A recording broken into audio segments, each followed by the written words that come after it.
할렐루야. 오늘도 오시면 큰 은혜가 우리 모두에게 함께하시 바랍니다. 자, 오늘은 베다니의 천국 잔치라는 제목으로 함께 은혜를 나누고자 합니다. 오늘 우리는 맥주감사 주일로 예배를 드리고 있습니다. 현대 교회에서는 맥주감사 주일을 매년 7월 첫 번째 주일로 이렇게 정하고 예배 드리고 있습니다. 우리가 이 신약 시대에 맥주감사 주일을 지켜야 되느냐, 이런 여러 가지 논란이 있는데, 우리가 맥주감사 주일을 지켜야 되는 이유를 세 가지로 요약해 볼 수가 있는데요. 첫 번째로는 시간적으로 보면 지난 반년 동안에 우리를 지켜주시고 함께해 주신 그 에베네셀의 하나님께 감사드리고, 남은 반년도 우리를 지켜주시고 함께해 주실 여호와 일의 하나님께 영광을 돌리기 위함입니다. 두 번째로 신학적으로 보면 이것은 하나님께서 대대로 지킬 영원한 규례니라 라고 명령하시는 것처럼 구원받은 하나님의 백성들만 지킬 수 있는 특권이자 거룩한 의무이기 때문입니다. 세 번째로 영적으로 보면 이것은 예수 그리스도를 통한 하나님의 구원을 예표하고 있기 때문입니다. 이스라엘의 절기는 일종의 축제였고, 우리가 장차 들어갈 하나님 나라의 천국 장치를 상징하고 있는 것입니다. 그래서 오늘 본문을 보면 이 베다니라는 동네에서 예수님을 위한 잔치가 열렸는데, 그 시기가 유월절 엿새 전이다라고 기록합니다. 그런데 예수님은 바로 그 유월절 명절을 지키지 못했습니다. 왜냐하면 예수님은 그 유월절 어린 양으로서 바로 유월절 전날에 죽임을 당하셨기 때문입니다. 하지만 베다니에서 그 유월절 엿새 전에 예수님을 위한 잔치가 열렸는데, 이것은 장차 하나님 나라에서의 천국 잔치를 예표하는 진정한 천국 잔치였습니다. 성경을 보면 우리가 들어갈 하나님 나라에서는 매일 잔치가 벌어진다고 합니다. 그 잔치는 어떤 잔치인가 하면 바로 예수 그리스도의 어린 양의 혼인 잔치라고 하고 있습니다. 따라서 이 베다니에서의 잔치는 우리가 들어갈 천국 잔치의 모형이라고 할 수 있을 것입니다. 그렇다면 이 잔치는 또한 천국의 모형인 우리 교회와 또 우리의 가정의 모델이 되기도 하는 것입니다. 우리의 매일매일의 삶이 예수님을 모시고 잔치하는 것이 될 수 있다면 그 얼마나 좋을까요? 바로 이것이 천국의 축복이 아니겠습니까? 오늘 우리는 하나님 나라에 대한 소망을 가지고 날마다 예수님을 모시고 천국의 삶을 누리는 축복의 주인공들이 다 되기를 주님의 이름으로 축원합니다. 자, 오늘 본문을 보면 예수님을 위하여 열린 이 베다니의 잔치 자리에는 그 주인공이 예수님이셨는데, 또 다른 세 명의 주인공들이 등장합니다. 그 사람들은 바로 자매지간, 형제지간이었는데 마르다와 마리아 그리고 나사로였습니다. 근데 이 세 사람의 또 공통점이 있었는데요. 그것은 바로 다 예수님을 닮았다라는 사실입니다. 오늘 우리는 이 세 사람을 중심으로 천국 잔치에 참여하는 축복을 받으려면 어떤 삶을 살아야 되는가, 그 교훈을 살펴보고 함께 은혜를 나누고자 합니다. 첫 번째, 우리는 마르다처럼 섬기는 삶을 살아야 합니다. 자, 오늘 본 2절을 우리 같이 읽어볼까요? 시작. 거기서 예수를 위하여 잔치할세 마르다는 일을 하고 나사로는 예수와 함께 앉은 자 중에 있더라. 아멘. 자, 거기서 예수를 위하여 잔치할세라고 합니다. 거기는 이제 베다니를 말하는 것이겠죠. 오늘 본문이 이제 요한복음 12장인데요. 요한복음은 전체적으로 21장으로 구성되어 있습니다. 그래서 이 요한복음을 구조적으로 이제 전반부와 하반부 이렇게 나눌 수가 있는데요. 1장부터 11장까지 전반부에서는 예수께서 행하신 7가지 표적이 그 중심으로 기록되어 있습니다. 그리고 후반부인 12장부터 마지막 21장까지는 예수님께서 예루살렘에서의 일주일 동안의 그 사역을 집중적으로 기록하고 있는 것을 볼 수가 있어요. 근데 이게 전반부에 기록된 7가지 표적의 특징이 있는데, 그 표적의 시작과 끝이 모두 잔치를 배경으로 하고 있다라는 사실입니다. 첫 번째 표적이 갈릴리 가나의 혼인잔치에서 일어났죠. 그때 예수님은 물을 변하여 포도주가 되게 하십니다. 그래서 그 혼인잔치가 파행으로 끝나지 않고 그 잔치가 계속될 수 있도록 해주셨어요. 그리고 마지막 7번째 표적이 죽은 나사로를 다시 살리시는 표적이었는데, 정말 죽음과 그 눈물의 장례식장이 변하여 생명과 기쁨이 넘치는 그런 잔치자리가 되게 하신 것입니다. 그래서 이제 오늘 본문을 보면 그 예수를 위한 잔치가 베다니에서 열리게 되는 것입니다. 그런데 이제 이 예수님을 제외한 이 세 사람의 주인공들이 있었다고 했죠. 마리아와 마르다 또 나사로. 근데 이 세 사람이 각각 이 잔치에서 맡은 역할들이 있었던 것을 발견하게 됩니다. 먼저 이 마르다를 살펴보면 마르다에 대한 기록을 보면 마르다는 일을 하고라고 이렇게 기록하고 있어요. 이 한 구절로 이 마르다에 대한 소개가 이제 끝이 나는 것을 보게 됩니다. 그러니까 이 마르다는 무엇을 했느냐? 한마디로 일을 했다. 이것이 마리아에 대한 소개였던 거예요. 그러면 마르다는 일을 했는데 과연 무슨 일을 했을까요? 이 사건에 대해서 기록하고 있는 이 공관복음서들을 보면 마르다는 음식 만드는 일을 했던 것을 보게 됩니다. 그래서 이 마르다가 하는 일은 음식을 만드는 일, 바로 이 섬기는 일을 마르다가 했던 것이에요. 그래서 이 마르다가 섬기는 일은 잔치에 있어서 없어서는 안 될 꼭 필요한 섬김이었던 겁니다. 보통 이 잔치가 벌어지면 거기에 뭐가 있어요? 맛있는 음식들이 있죠. 바로 그 음식을 만드는 일을 마르다가 한 거예요. 그러니까 이 마르다의 섬김은 이 잔치에 있어서 없어서는 안 될 가장 중요한 요소였다라는 사실을 우리는 알 수가 있습니다. 그런데 이 마르다가 이렇게 섬기는 모습은 또한 바로 예수님의 모습이기도 했어요. 자, 마가복음 10장 45절을 같이 읽어볼까요? 시작. 인자가 온 것은 섬김을 받으려 함이 아니라 도리어 섬기려 하고 자기 목숨을 많은 사람의 대속물로 주려 함이니라. 아멘. 예수님도 오셔서 뭘 하신 거예요? 섬기는 일을 하신 겁니다. 마르다도 무슨 일을 했다고 했어요? 섬기는 일을 한 것이죠. 그런데 마르다가 섬기는 일을 하는데 마르다는 한 가지 문제가 있었어요. 무슨 문제냐? 너무 열심히 섬기는 겁니다. 그야말로 지나치게 섬기는 것이 마르다의 문제 안에 문제였던 거죠. 그래서 이제 누가복음 10장 40절에 보면 이런 장면이 있습니다. 시간 한번 읽어볼까요? 마르다는 준비하는 일이 많아 마음이 분주한지라. 그렇죠? 그래서 예수께 나아가 이르되 주여 내 동생이 나 혼자 일하게 두는 것을 생각하지 아니하시나이까 그를 명하사 나를 도와주라 하소서. 여기서 보면 마르다는 준비하는 일이 많아 마음이 분주했다라고 했습니다. 준비하는 일이 많았다라는 것은 마르다 혼자서 준비하기에 일이 많았다라는 거예요. 그러니까 아주 여러 가지 음식을 이제 준비를 했다는 것이죠. 근데 만약에 이 마르다가 자기가 할 수 있는 능력 범위 안에서 음식을 준비하려고 했다면, 그리고 또 아니면 여러 사람이 힘을 모아서 그 많은 음식을 준비하려고 했더라면 어땠을까요? 그러면 이렇게 마음이 분주하지는 않았겠죠. 그렇죠? 할 수 없는 능력 밖의 일을 하려고 하니까 마음이 분주해졌다라는 것입니다. 그래서 예수님께서 마르다에게 주신 처방이 있었죠. 무엇일까요? 누가복음 10장 41절과 42절입니다. 제가 읽어보겠습니다. 주께서 대답하여 이르시되 마르다야 마르다야 내가 많은 일로 염려하고 근심하나 몇 가지만 하든지 혹은 한 가지만이라도 족하니라. 그러니까 예수님께서 마르다에게 원하시는 것은 많은 음식이 아니었다라는 사실인 거예요. 그렇죠? 그러니까 마르다는 그 예수님을 기쁘게 해드리기 위해서 가능한 한 더 많은 음식을 막 준비하기 위해서 하다 보니까 어떻게 해요? 마음이 분주해지는 이러한 현상이 일어난 거죠. 그렇지만 예수님은 뭐라고 하세요? 그런 많은 것도 필요 없다는 겁니다. 몇 가지만 하든지 혹은 심지어 한 가지만이라도 족하다라는 거예요. 우리는 여기에서 지금 예수님을 위한 잔치의 성격, 이 잔치가 누구를 위한 잔치인가라는 것을 우리가 알 수 있는 거예요. 이 잔치는 사람들이 와서 많은 음식을 먹고 마시고 즐기려는 것이 목적이 아니라는 거예요. 이 잔치의 목적은 이 잔치의 주인공이 누구냐라는 것이 중요한 겁니다. 이 잔치의 주인공이 누구죠? 예수님이신 겁니다. 이 잔치가 진짜 잔치가 되기 위해서는 그 잔치의 주인공으로 누구를 모셔야 될까요? 예수님을 모시는 겁니다. 예수님을 모시고 그 예수님께 예비하는 것이 진짜가 잔치가 되는 의미인 거죠. 예수님 없이 아무리 많은 음식이 많다 하더라도 그 잔치는 진정한 잔치가 될 수가 없는 것입니다.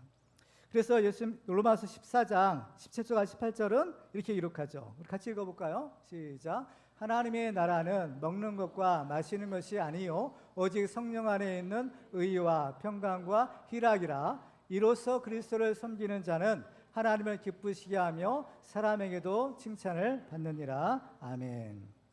근데 이 마르다처럼 이렇게 섬기는 일은요, 이게 쉬운 일이 아닌 겁니다. 왜냐하면 이 섬기는 일은 보통 다른 사람들이 잘 알아주지 않기 때문인 거예요. 지금 마르다가 주방에서 열심히 음식을 만들고 있고 그 잔치에 참여한 사람들은 그 마르다가 해준 음식을 맛있게 먹고 즐기고 있죠. 그렇지만 정작 그 음식을 누가 만들었는지에 대해서는 별 관심이 없는 겁니다. 왜냐하면 지금 마르다는 사람들 눈에 잘 띄지 않는 주방 안에서 일하고 있기 때문인 거죠. 그래서 그럼에도 불구하고 마르다는 남들이 보든 안 보든 알아주든 안 알아주든 묵묵히 자기의 섬기는 일을 계속하는 거죠. 마르다는 일을 하고 해서 일을 하다라는 동사의 문법적인 형태를 살펴보면 미완료 과거 시제를 사용하고 있어요. 이것의 의미는 무엇인가 하면 계속해서 일을 했다라는 뜻인 겁니다. 그러니까 마르다는 남들이 보든 안 보든 또 알아주든 알아주지 않든 묵묵히 계속해서 일을 하고 섬기는 삶을 살았던 사람이었습니다. 그런데 사실 마르다와 같이 사람들이 알아주지 않아도 이름도 없이 빛도 없이 섬기는 삶을 살아가는 것은 진짜 예수님을 닮은 삶인 것입니다. 왜냐하면 이런 마르다 같은 사람들은 자기를 드러내지 않고 오직 하나님께 영광만 돌리기 때문인 것입니다. 따라서 이 마르다와 같은 사람이 없으면 잔치도 없게 되는 거예요. 만약 잔치가 벌어졌는데 음식이 없다? 그러면 또 역시 잔치가 될 수 없는 것이죠. 그래서 오늘 본문에서 마르다는 일을 하고라고 아주 짧은 구절로 이 마르다의 섬김을 소개하고 넘어간 것도 다 이유가 있는 것입니다. 왜냐하면 이 겸손한 이 마르다의 섬김이야말로 참되신 예수님을 닮고 그 예수님의 마음을 기쁘시게 하는 섬김이었기 때문입니다. 사실 마르다와 같은 사람이 바로 매일매일 하나님이 주시는 천국의 축복을 누리며 사는 사람인 것입니다. 오늘 예배드리는 여러분들은 바로 이 마르다와 같은 섬김의 축복을 받으시기 바랍니다. 우리 옆에 분들하고 한번 우리 축복하면서 인사해 볼까요? 당신은 마르다와 같은 섬기는 사람이십니다. 조금 이제 당신은 마르다와 같은 섬기는 분입니다. 할렐루야. 아멘. 그렇습니다.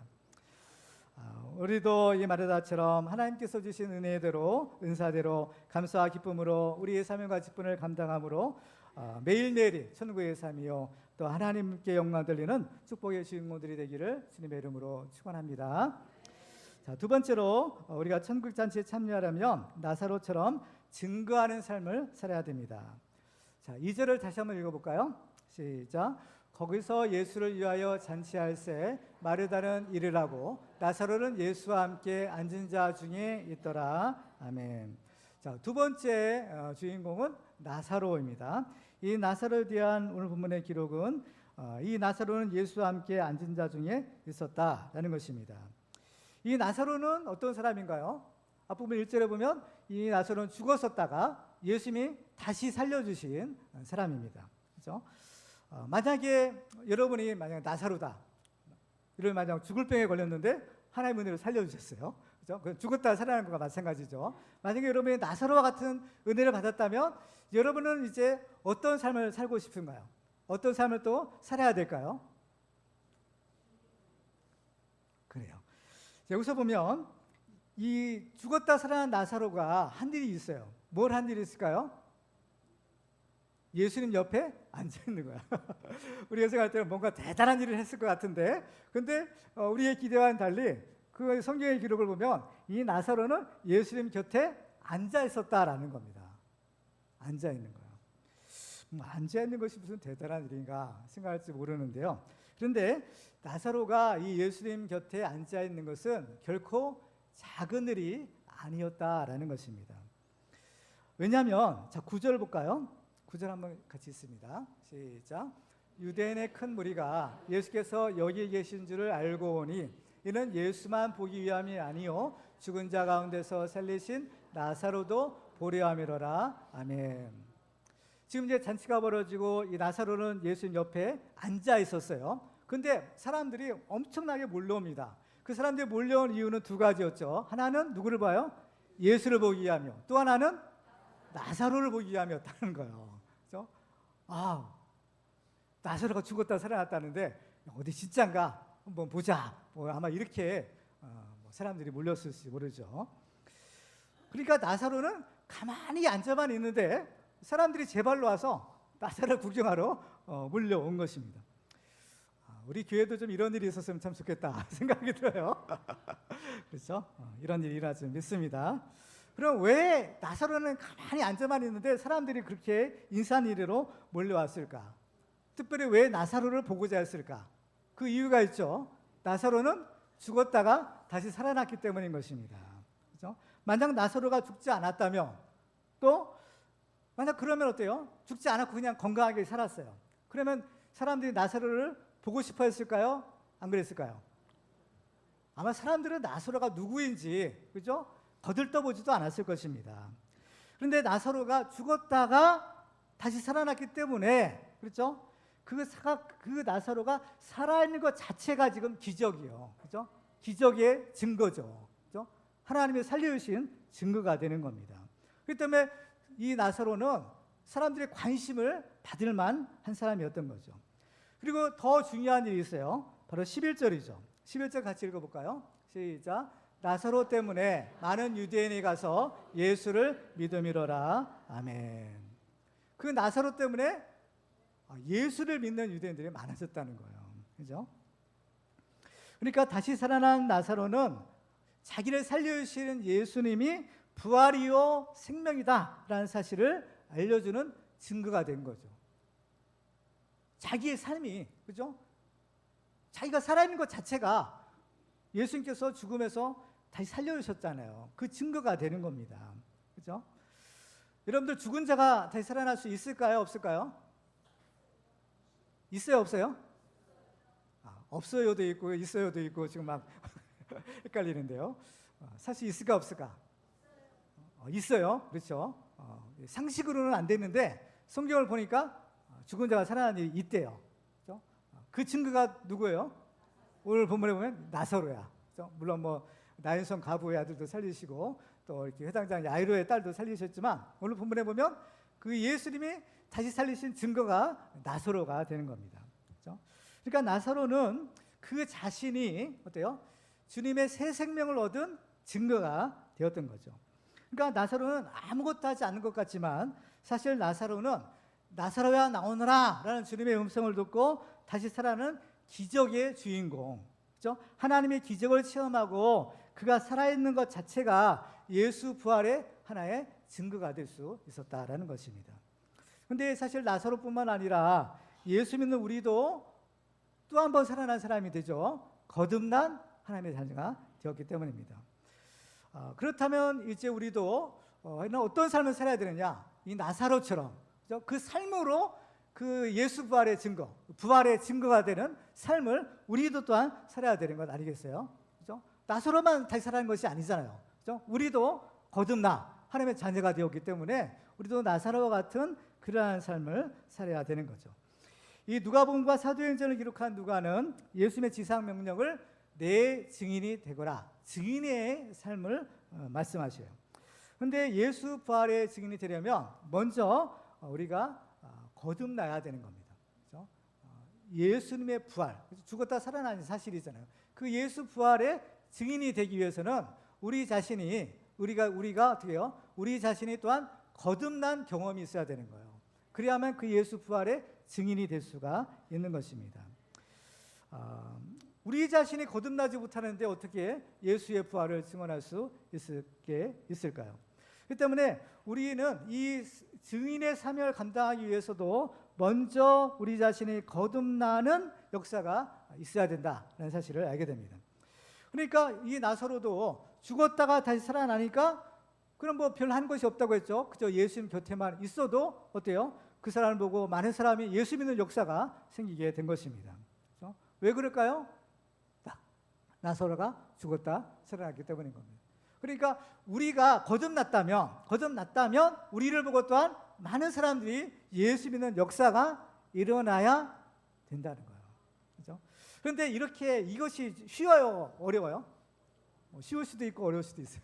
그런데 이것은 사실 그렇게 말처럼 쉬운 것은 아니라는 거예요. 그게 왜 어렵냐? 예수님 옆에 앉아만 있는 것이 뭐가 어렵냐? 그죠? 왜 그러냐? 그것은 예수님 옆에 앉아 있는 것은 생명을 걸어야 하기 때문인 거예요. 이게 단순히 앉아 있는 것이 아니라는 것입니다. 왜냐? 자, 10절 볼까요? 같이 읽을까요? 시작. 대제사장들이 나사로까지 죽이려고 모이하니. 자, 여기서 보면 대제사장들이 나사로까지 죽이려고 모여한다. 나사로까지라고 했어요. 그럼 이전에 누구를 죽이려고 결의했어요? 바로 예수를 죽이려고 모의한 거죠. 결의한 겁니다. 그죠? 앞부분 요한복음 11장에 보면 예수님께서 죽은 나사로를 살리시는 장면을 좀 자세하게 기록을 했어요. 그런데 만약에 어떤 사람이 그 죽은 자를 살리는 기적을 행한다. 그러면 그 사람은 누구일까요? 그분은 바로 하나님이거다. 아니면 하나님의 아들이 불명할 거예요. 왜냐? 죽은 자를 살리는 일은 누구만 할 수 있어요? 하나님만이 하실 수 있죠. 그렇죠? 그렇죠. 그렇다면 죽은 자를 살리는 기적을 체험했다. 그러면 그 기적을 행하신 분을 우리가 어떻게 해요? 믿어야 하는 거죠. 그렇죠? 여러분 같으면 만약에 예수님이 죽은 자를 살리는 그 기적을 여러분들이 봤어요. 체험했어요. 그러면 그 예수님을 믿겠습니까? 아니면 안 믿겠습니까? 다 믿죠. 그렇죠? 여러분은 다 믿는 거야. 그런데 안 믿는 사람도 있어요. 그렇죠? 성경에 보니까 예수의 그 죽은 자를 살리는 그 기적을 목격하고도 시험하고도 어떤 사람은 믿었지만 어떤 사람은 오히려 예수를 죽이려고 더 아주 그냥 혈안이 되었던 것을 볼 수가 있습니다. 오늘 이스라엘 선교사로 사역하고 계시는 우리 김종환 선교사님 부부가 함께 예배드리고 있는데요. 만약 이스라엘 선교 현장에 이런 일이 다시 일어난다면 어떨까요? 엄청난 부흥이 일어나겠죠. 그렇죠? 근데 현실은 어떠냐라는 거예요. 현실은 믿는 사람도 있고 안 믿는 사람도 있었다라는 거죠. 오히려 안 믿는 사람들이 더 많았을 수도 있어요. 그렇죠? 예수님이 이제 나사로를 다시 살리셨을 때 특별히 대제사장들과 바리새인들이 공회를 모으고 회의를 합니다. 자, 이 사람이 이렇게 죽은 자를 살리는 놀라운 표적을 행하는데 우리가 어떻게 해야 되겠냐. 그래서 그 회의의 결론이 뭔가요? 요한복음 11장 53절에요. 제가 읽어볼까요? 이날부터는 그들이 예수를 죽이려고 모의하니라. 예전에도 예수님이 아주 눈에 가시와 같은 존재였어요. 언제야 죽여야 되겠다 했는데 공식적으로 아주 그냥 이 사내들의 공의가 딱 모여서 예수는 죽어야 된다. 죽이자. 결의가 언제 일어났냐? 바로 예수님이 나사로를 다시 살리셨을 때. 바로 그 사건이 예수님을 죽이는 결정적인 계기가 되었던 것입니다. 그러니까 그 예수님이 누구세요? 하나님의 아들이잖아요. 그 하나님의 아들을 감히 죽이고자 이렇게 하는 거예요. 하나님의 아들마저 죽이고자 하는 사람들이 뭐 그깟 나사로쯤이야 더 말할 것도 없는 거죠. 아무리 다시 살아났다 하더라도 또 죽이면 돼. 이런 것이 그들의 생각이었던 겁니다. 그야말로 그들은 자기들의 이익에 조금이라도 방해가 된다면 누구든 상관없죠. 하나님의 아들이든 뭐 죽었다 살아난 사람이든 다 소송없이 죽이는 것이 바로 그들의 모습이었던 겁니다. 이 사람들은 종교적인 색깔을 보면 부활이 없다라고 믿었던 사두개인들이었던 거예요. 사두개인들은 뭐 사람이 죽으면 끝이다 이렇게 생각을 했던 사람들이죠. 그래서 뭐 천국도 지옥도 없고 또 부활도 없고 뭐 이상에 사는 것이 전부다라고 생각을 했던 사람들이 사두개인들이었던 겁니다.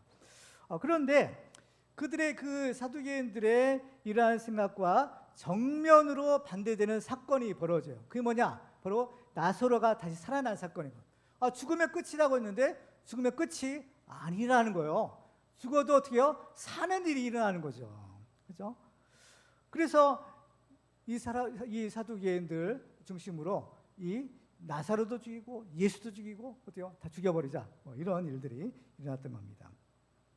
그러니까 지금 이 나사로의 입장에서는 예수님이 자기를 살리셨죠. 자기를 살린 분이 예수님이에요. 근데 그 예수님이 자기 때문에 사실 어때요? 죽음을 당해야만 되는 상황이 벌어진 겁니다. 만약에 예수님이 나사로를 안 살렸다면, 살리지 않고 그냥 내버려 뒀다면 유대인들이 예수를 죽이기로 결의를 했을까요? 안 했을까요? 안 했겠죠. 예수님이 나사로를 살렸기 때문에 그 사건 때문에 지금 더 예수를 죽이려고 아주 결의를 한 것입니다. 그러니까 이 나사로 입장에서는 조금 미안한 거예요. 예수님이 자기를 살려주신 것은 너무나 고마운데 자기 살려주신 사건 때문에 대제사장들이 그죠? 막 예수를 죽이려고 결의를 한 그 일을 알게 되니까 얼마나 참 고맙기도 하고 또 미안하기도 하고 이러한 생각이 들었지 않겠어요? 그렇기 때문에 지금 이 나사로는요, 내가 예수님 곁을 지켜야 되겠다 이 생각을 한 겁니다. 왜? 나를 예수님이 살리셨고 또 나를 살리기 위해서 예수님이 이게 위태한데 자기 목숨이 위태한 지경에 빠졌기 때문인 겁니다. 그렇기 때문에 나를 살리신 예수님이 당하신 그 고난, 이제 나도 그 예수님 곁에서 예수님을 지켜야 되겠다. 아마 이러한 생각으로 그 예수님 옆에 있었다라고 생각이 되는 겁니다. 그러니까 이 어떤 사람을 살리는 것은요, 그게 쉬운 일이 아니라는 겁니다. 그렇죠? 예수님이 이 나사로를 살렸지만 그냥 살린 것이 아니잖아요. 나사로를 살리고 나니까 자기 생명이 위태해진 거예요. 그렇죠? 그러니까 항상 이런 말이 있어요. 생명은 생명으로 얻는다는 거예요. 그러니까 생명을 누구를 살리려면 자기 생명, 자기 목숨을 버릴 각오가 되어야 되는 겁니다. 그렇죠? 그래서 예수님도 우리를 구원하시기 위하여, 우리에게 생명 주시기 위하여 자기 생명을 버리시잖아요. 이게 영적인 법칙인 겁니다. 그냥 하나님이 그냥 아무렇게나 우리를 구원하신 것이 아니라는 거예요. 하나님도 우리를 살리려고, 우리의 생명을 살리려고 자기 아들의 생명을 버리시잖아요. 그렇죠? 자기 생명보다 더 귀한 생명을 우리를 위하여 내어주시는 겁니다. 보통 사람들은 이 세상에서 한번 태어나면 한 번 죽는 인생을 살아요. 이것이 자연적인 인간의 삶이에요. 그렇지만은 예수 믿는 사람들은 어떨까요? 예수 믿는 사람들은 한 번 태어나고, 엄마로부터 한 번 태어나고 또 예수 그리스도 안에서 또 한 번 태어나는, 이게 이제 거듭남 축복이죠. 거듭남의 축복을 받게 되는 것입니다. 그래서 이 세상에서 우리 거듭난 사람들, 구원받은 사람들은요, 항상 위험에 노출이 되어 있어요. 무슨 위험에 노출되어 있어요? 바로 죽으면 끝이다. 한 번밖에 못 산다.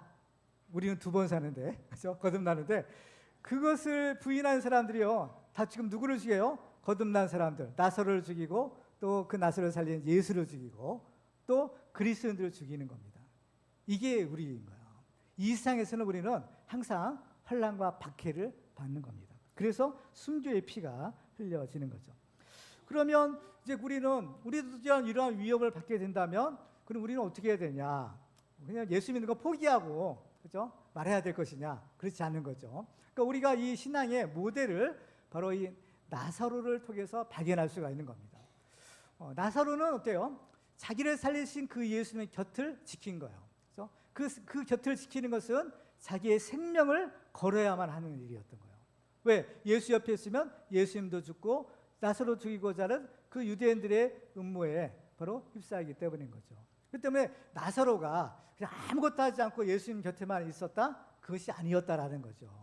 이 나사로가 예수님 옆에 있었던 것은 그야말로 자기 생명을 걸고 그 예수님의 생명의 증인으로서의 지금 삶을 살고 있는 것입니다. 그렇습니다. 오늘 예배를 드리는 우리들도요, 정말 이 나사로와 같은 그 예수 부활의 증인, 그렇죠? 나사로와 같은 생명의 증인의 삶을 사시기를 바랍니다.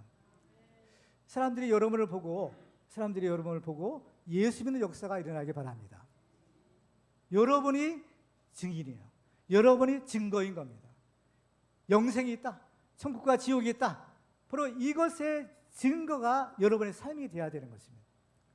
우리 옆에 있는 분들 서로 축복하면서 한번 인사하겠습니다. 당신은 나사로처럼 부활의 증인입니다. 시작. 당신은 나사로처럼 부활의 증인입니다. 부활의 증인이 되는 삶을 사시기를 바랍니다. 그렇습니다. 그래서 우리들도 이 나사로처럼 하나님 앞에서 산자가 되어 그 생명 자체로 예수의 생명을, 예수의 부활을 증언하는 삶을 살고 바로 하나님께 영광 돌리는 우리 모두가 되기를 주님의 이름으로 축원합니다. 마지막으로 우리가 천국 잔치에 참여하려면 마리아처럼 예배하는 삶을 살아야 합니다. 자, 3절을 같이 읽어볼까요? 같이 읽습니다. 시작. 마리아는 지극히 비싼 향유 곧 순전한 나드 한 근을 가져다가 예수의 발에 붓고 자기 머리털로 그의 발을 닦으니 향유 냄새가 집에 가득하더라. 아멘. 자, 세 번째 주인공이 등장하죠. 그건 마리아입니다. 이 마리아가 한 일은 바로 예수님께 향유를 부어드리는 것이에요. 그리고 그 머리털로 예수님의 발을 닦았다라고 했습니다. 그런데 이것이 의미하는 것은 무엇인가 하면 지금 이 마리아가 예수님께 예배드리는 것, 경배하는, 그렇죠? 그 장면인 겁니다. 왜냐하면 이 마리아의 행위 가운데는 그 예배의 가장 중요한 요소들이 있는 것이죠. 첫 번째로 마리아는 가장 귀한 것으로 예수님께 영광을 돌립니다. 그렇죠? 무엇으로요? 가장 귀한 것으로 영광 돌렸다. 특별히 오늘 본문에 보면 마리아는 지극히 비싼 향유, 곧 순전한 나드 한 근을 가져다가 라고 했어요. 그러니까 이 설명이 조금 이제 길죠. 향유인데 지극히 비싼 향유라고 합니다. 그 중량은 나드 한 근이라고 했습니다. 그러니까 오늘 이 요한복음을 기록한 사도 요한은 이 마리아가 드린 향유가 아주 값비싼 것이었다는 것을 지금 강조하는 것입니다. 그렇죠? 그러니까 지금 우리가 이제 맥주절, 맥주 감사주일 예배를 함께 드리고 있잖아요. 근데 이 맥주절에는 하나님이 정하신 예물이 있어요. 그 예물이 무엇인가 하면 항상 처음 익은 열매예요. 처음 익은 열매로 하나님께 예물 드리고 지키는 절기가 맥주절이었던 것입니다. 그런데 이 첫 열매는 무엇을 의미하는가 하면 대표성이 있어요. 그래서 첫 열매 드리는 것은 나머지 전부를 드린다라는 그런 뜻입니다. 그리고 첫 열매는 또한 가장 귀한 것이다라는 것을 의미하는 것이에요. 그래서 이스라엘 백성들은 처음 익은 열매로 이 하나님께 예물을 드리고 이 맥주절을 지킴으로써 어때요? 하나님이 우리에게 주신 모든 것을 함께 드립니다. 가장 귀한 것을 함께 드립니다. 라는 이러한 마음으로 이 맥주절을 지켰던 것입니다. 그래서 오늘 본문에서 마리아가 그 귀한 향유를 예수님께 드립니다. 그렇죠? 그 향유를 예수님께 다 부어드리는 것은 어때요? 그 누구한테 부어드리는 거죠? 예수님께. 그 경배의 대상이요. 예배의 대상이에요. 그 예수님이 이 세상 그 어떤 것보다도 가장 귀한 분입니다라는 의미가 있는 거예요. 그렇죠? 우리가 이제 마리아는 자기에 있어 최고의 것을 예수님께 드리는 거예요. 이것은 이 예수님에 대한 신앙, 하나님에 대한 신앙이 어떠한가라는 것을 보여주는 사건인 거예요. 여러분들도 이제 맥주절, 맥주감사주일에 와서 하나님께 감사 예물을 드리잖아요. 감사 예물을 드리는데 어떨까요? 여러분들도 이 마리아처럼 가장 귀한 것을 지금 주님께 드리고 있나요? 아멘? 아멘이셔야 되는 거예요. 그죠? 어떤 사람은 그냥 쓰다 남은 거, 시시한 걸 드릴 수 있어요. 그러면 그 하나님이 어떤 하나님이요? 그 사람에게는 시시한 하나님인 거예요. 물론 하나님 자체로는 가장 존귀한 분이시지만 그 사람에게는 그 하나님은 시시한 분인 겁니다. 별 가치가 없는 분이 되는 거예요. 그렇지만 마리아처럼 가장 귀한 것을 자기 생명보다 더 소중한 것을 드리며 그 하나님은 그에게서 가장 소중한 분이 되어주시는 것입니다. 그러면 마리아는 어떻게 해서 이런 신앙을 갖게 되었을까요? 그 이유는 바로 자기 오라버니죠. 나사로의 죽음과 부활을 목격했기 때문인 거예요. 이 생명이 가장 귀한 겁니다. 평소에는 몰라요. 여러분들이 이렇게 하루하루 살아가는 것이 하나님의 은혜와 하나님의 축복인 것을 여러분들 알고 계시죠? 알고는 계시는데 이게 잘 실감은 못해요. 그죠? 오늘 또 하루구나. 그죠? 그런데 어때요? 막상 어떤 중한 병이 걸린다든지 어떤 위험한 사고를 당하면 이것이 보통 은혜가 아니었구나라는 것을 그때 깨닫는 겁니다. 이 마리아의 가족들도 평소에는 몰랐어요. 근데 그 오라버니가 갑자기 죽고 나니까 이 생명이 얼마나 귀한 것인가. 사람의 힘으로 할 수 없는 거잖아요. 이걸 깨달은 거예요. 근데 그 죽은 오라버니를 누가 살려주셨어요? 예수님이 살려주신 거예요. 그렇죠? 예수님이 이 오라버니를 살렸는데 그냥 살린 게 아니었죠. 그 나사로를 살리기 위해서 예수님의 생명을 준 거예요. 예수님의 생명과 나사로의 생명을 맞바꾼 겁니다. 이렇게 은혜를 주신 거예요.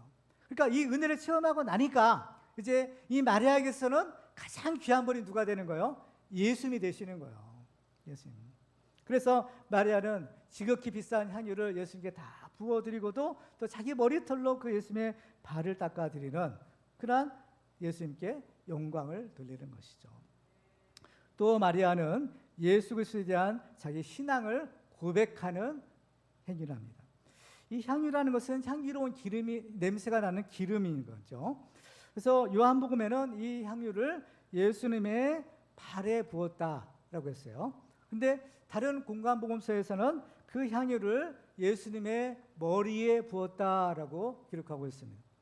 그러면 이 공관복음서의 기록과 요한복음의 기록은 서로 맞지 않는 것이냐?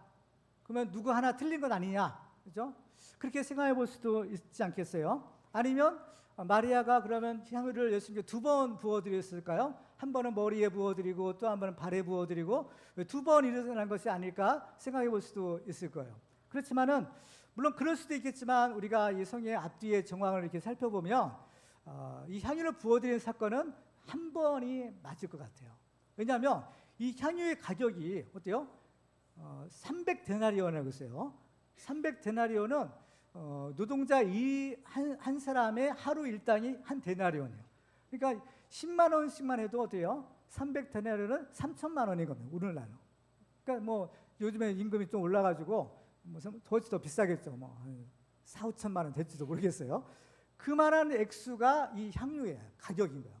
그러니까 이 가난한 사람들이 이 향유 한 개 옥합에 든 향유만 이게 마련하려도 이게 엄청난 건데 이 2개를 마련한다는 것은 생산할 수가 없는 겁니다. 그러니까 한 벌이 맞겠구나, 그죠? 추정해 볼 수 있는 것이에요. 그러면 왜 이 요한복음은 발에 부어드렸고 공관복음은 머리에 부었다고 했을까 하는 거죠. 우리는 그 장면을 우리가 한번 상상해 볼 필요가 있어요. 자, 예수님이 이제 앉아 계시죠. 유대인들의 이제 식사하는 것은 약간 비스듬하게 이렇게 옆으로 이렇게 앉아 있는 그런 장면인 거예요. 그때 이제 마리아가 이 향유를 이제 가지고 와서 깨뜨리고 예수님의 머리에 쫙 붓는 거예요. 그러면 머리에 부어진 향유는 어때요? 이렇게 쭉 타고 내려가겠죠. 예수의 몸을 타고 어디까지 가요? 발끝까지 가는 겁니다. 그래서 공관복음서의 기자들은 마리아가 그 예수의 머리에 부어드리는 장면을 딱 포착을 하고 머리에 부어드렸다라고 기록하고 있고, 요한복음의 기자는 어때요? 예수님의 발에 부어드렸다. 예수님께 그 기름이 흘러내려서 발끝까지 이르는 모습을 보고 발에 부어드렸다라는 거예요. 특별히 요한복음이 왜 예수의 발에 부어드렸다고 했을까? 그 이유가 있죠. 그래서 바로 이 마리아가 자기 머리털로 예수님의 어디를 닦아드렸어요? 발을 닦아드렸기 때문인 거예요. 그렇죠? 그래서 지금 요한은 그 발을 닦아드리는 그 장면에 지금 집중을 하고 있는 겁니다. 다른 공관복음서의 기자들은 예수의 머리부터 흘러내리는 향유를 본 거예요. 그 이유가 다 있어요. 그렇죠? 지금 마리아가 이 향유를 예수께 부어드렸는데 이 사건이 의미하는 것이 있는 겁니다. 그건 뭐냐? 바로 예수님이 그리스도다라는 것을 증거하는 사건이었다는 겁니다. 자, 예수님을 가리켜 우리가 뭐라고 부르죠? 예수 그리스도, 그죠? 예수 그리스도라고 불러요. 근데 예수는 이름이고 그리스도는 직분입니다. 그러니까 예수님은 그리스도의 직분을 가진 사람이에요. 그러니까 저는 보면 유재성 목사라고 하죠. 유재성은 이름이고 목사는 직분이고요. 세수방학교의 담임 목사 직분인 거죠. 마찬가지로 예수 그리스도도 이름과 직분인 거예요. 그러면 이 예수라는 사람이 그리스도의 직분을 얻었다는 거죠. 그러면 이 직분은, 그리스도라는 직분은 특별히 기름 부음을 받아서 이제 사역을 수행하는 직분인데, 기름 부음 받은 직분이 3가지였죠. 왕, 제사장, 선지자. 이 3종류의 사람인 거예요. 그러니까 예수님이 이 3종류의 기름 부음을 받은 이 직분을 가지고 이 세상에서 사역을 하셨다라는 것입니다. 그러면 이 기름 부음 받은 직분자들은 기름 부음 받는 세레모니를 해요. 그렇죠? 일종의 취임식을 하는 거예요. 우리나라도 대통령 선거에 당선이 되면 취임식을 통해서 이제 업무를 시작하는 것처럼 바로 예수 그리스도도 그리스도의 이 직분을 공식적으로 수행하기 위해서는 일종의 취임식, 일종의 대관식이 필요한 겁니다. 근데 성경을 보면 어때요? 예수는 별 이러한 과정이 없었죠. 없었어요. 그런데 성경을 자세히 보면 있었던 거예요. 언제서 우리가 이제 이것을 발견하는가 하면 예수님이 이제 세례를 받고 요단강에서 올라오실 때의 장면이에요. 그때 보면 예수님이 세례받고 올라오실 때 하늘이 열리고 위에서 하나님께서 친히 음성으로 예수님을 증언하시죠. 이런데 사랑하는 아들이요, 하나님의 증언이 있었고, 그때 성령이 비둘기 같은 모양으로 예수님에게 임하시는 장면을 요한이 본 거잖아요. 근데 그때 예수님이 세례받고 올라오실 때, 지금 이제 그때는 이제 세례가 이제 침례 형식이었으니까 물 속에 들어갔다가 나오는 거예요. 물 속에 들어갔다가 쫙 나오시는 장면 한번 상상을 해보세요. 그때 어떻게 해요? 물이 위에서부터 물방울이 쭉 흘러 내려오겠죠. 이것이 마치, 그죠? 제사장이나 왕이나 선지자들이 그 머리에 기름 부음을 받고 있을 때, 기름 부음을 받은 장면인 거예요. 그 기름 부음을 받아서 기름이 쫙, 그죠? 흘러 내려오는 장면이 바로 이 장면인 거예요. 그러니까 영적으로는 예수님은 그리스도로서의 그러한 공식적인 취임식을 어디서 했어요? 세례를 받는 것으로 시작을 한 거예요. 근데 사람들이 이것을 알까요, 모를까요? 사람들은 모르죠. 그렇죠? 이것이 영적인 눈이 열린 세례 요한이 보니까 하늘이 열리고 성령이 비둘기같이 내린 것을 보지, 사람들이 그것은 못 보는 겁니다. 그것이 무슨 의미인지도 모르는 거예요. 그런데 바로 이 마리아가 그 향유를 예수님께 부어드림으로써, 그죠? 어디에 부어드려요? 머리에 부어드림으로써 이것이 바로 이 예수님의 그리스도의 대관식, 이게 취임식이었다라는 사실을 알게 하시는 겁니다. 물론 마리아는 이것의 의미를 그렇게 알고는 하지 않았을 것 같아요. 다만 예수님 사랑하는 마음으로 어떻게든지 예수님께 자기 그 고마운 마음을 표현하는 의미로 부어드렸지만, 이것이 결국에는 어때요? 그 예수님이 그리스도이심을 증언하는 사건이 된 겁니다. 마지막으로 이 마리아는 또한 자기의 전부를 드리는 헌신을 했습니다. 마리아에게서의 가장 귀한 것이 바로 이 향유였었죠. 그런데 이 마리아가 예수님께 향유를 부어드리는데, 마가복음 14장 3절을 보면 이렇게 기록하고 있어요. 자, 볼까요? 예수께서 베다니 나병 환자 시몬의 집에서 식사하실 때 한 여자가 매우 값진 향유, 그 순전한 나드한 옥합을 가지고 와서 그 옥합을 깨뜨려 예수의 머리에 부으니라고 했어요. 자, 향유가 담긴 옥합이 있어요. 근데 옥합이 있는데 마리아는 그 옥합을 어떻게 했다고 했어요? 뚜껑을 연 것이 아니라 깨뜨렸다는 거예요. 왜 깨뜨렸을까요? 그 안에 있는 향유를 예수님께 몽땅 다 부어드리기 위해서. 몽땅 다 부어드리면 이 옥합은 이제 더 이상 필요가 없는 거예요. 만약에 예수님께 일부분 부어드리고 나중에 또 쓰려고 하면 뚜껑을 열었겠죠. 뚜껑을 연 것이 아니라 깨뜨려 버린 거예요. 이것은 뭐예요? 몽땅 예수님께 다 부어드린 거죠. 이것이 온전한 헌신을 말하는 겁니다. 성경을 보면 마리아뿐만 아니라 예수님 자신이 바로 하나님께 드려지는 향기로운 제물이 되셨다고요. 에베소 5장 1절과 2절에 보면, 그러므로 사랑을 받는 자녀같이 너희는 하나님을 본받는 자가 되고 그리스도께서 너희를 사랑하신 것 같이 너희도 사랑 가운데서 행하라. 그는 우리를 위하여 자신을 버리사 향기로운 제물과 희생제물로 하나님께 드리셨느니라. 아멘. 예수님 자신이 하나님께 드려지는 그러한 향기로운 제물이 되신 겁니다. 그래서 이 마리아가 그 옥합을 완전히 깨뜨려서 단번에 그 향유를 다 예수님께 부어드린 것처럼, 예수님도 자기 자신을 하나님께 드리는 그러한 온전한 제사로서, 그렇죠? 우리를 위한 이 대속의 희생 제사를 완벽하게 단번에 바로 해결해 주신 것입니다. 그렇기 때문에 이 은혜를 받은 우리들도 어떻게 해요? 마리아처럼 주님을 섬기고 예배하는 삶, 이걸 살아야 됩니다. 그래서 로마서 12장 1절을 보면, 마지막으로 한 번 더 읽어볼까요? 시작. 그러므로 형제들아, 내가 하나님의 모든 자비하심으로 너희를 권하노니 너희 몸을 하나님이 기뻐하시는 거룩한 산 제물로 드리라. 이는 너희가 드릴 영적 예배니라. 아멘. 그리고 이것이 우리가 드려야 될 예배다라고 말씀합니다. 오늘 예배드리는 우리 모두는 이 마리아처럼 하나님이 받으시는 그러한 아름다운 예배를 드리시기 바랍니다. 옆에 있는 분들과 마지막으로 한 번 더 축복해 볼까요? 하나님이 받으시는 마리아처럼 하나님이 받으시는 예배를 드립시다. 할렐루야. 마리아처럼 하나님이 받으시는 예배를 드리십시다. 그렇습니다. 하나님이 받으시는 향기로운 제물이 될 줄 믿습니다. 우리도 예수님처럼 마리아처럼 정말 우리 몸을 주님께 온전히 드려 향기로운 제물로 함께 영광 돌리는 우리 모두가 되기를 주님의 이름으로 축원합니다.